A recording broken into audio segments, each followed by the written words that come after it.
5 साल पहले बनाए गोवा ट्रिप के व्हाट्सएप ग्रुप से निकलकर फाइनली हम गोवा तो घूमने आ गए। पर क्या गोवा आकर हम फाइनली घूम पाएंगे, ये जानने के लिए ये रील एंड तक देखना। दोपहर के 2 बजे हमें घूमने जाना है। मेरी थाइस आपस में हाई फाई दे रही हूँ। मैं पाउडर की तलाश में हूँ। मूविंग ऑन, पाउडर मिला तो हेलमेट खो गया और अब बज चुके हैं 2:30। बट उससे क्या ही फर्क पड़ता है, जरूरी है मैं टोपी कौन सी लगाऊं।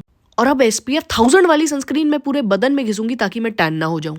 पर वेट अ मिनट, हम जा कहाँ रहे हैं इसका किसी को आइडिया नहीं है, क्योंकि अब हम डिसाइड कर रहे हैं कि हमें जाना कहाँ है।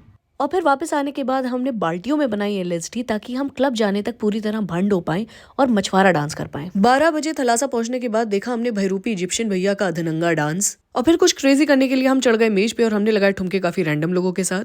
पूरी तरह पेट ना भरने के बाद बाहर आकर खाए हमने 100 रुपए के 6 बहुत एक्सपेंसिव गोलगप्पे, जिसका पानी मेरी फ्रेंड ने अपनी सेक्सी मैक्सी पर गिरा लिया और वो भी देखिए कहाँ, भैया भी देखकर हंस रहे हैं। 4 बजे वापस आने के बाद हम 3 लोगों ने मिलकर दमशराज खेला ताकि गोवा की स्पिरिट बनी रहे। और फिर सुबह 5 बजे हमने खाए 2 दिन के पड़े चाउमीन और मंचूरियन, क्योंकि भूख बहुत लग रही थी दमशराज खेलते खेलते। अगली सुबह दोपहर 3 बजे और ये था हमारे घर का हाल। और इसी बीच हमने स्पॉट किया विम कडारसियन को, जो ब्रूस करते करते पॉटी करने जा रही थी। और अब अधमरी हालत में लाश बनके हमने खाया इडली सांभर डोसा। और फिर हमेशा की तरह सोफे पर पड़े पड़े हम एक दूसरे से यही पूछ रहे थे कि गाइस अब क्या प्लान है। फिर हमने हिम्मत जुटाई, डिस्प्रिन खाई और एक फैंसी जगह पर सनसेट देखने पहुंच गए, जहां ये EDM बजा रहा था और हमें कुछ समझ नहीं आ रहा था, इसलिए हम वापस बॉलीवुड पे डांस करने चले गए यार।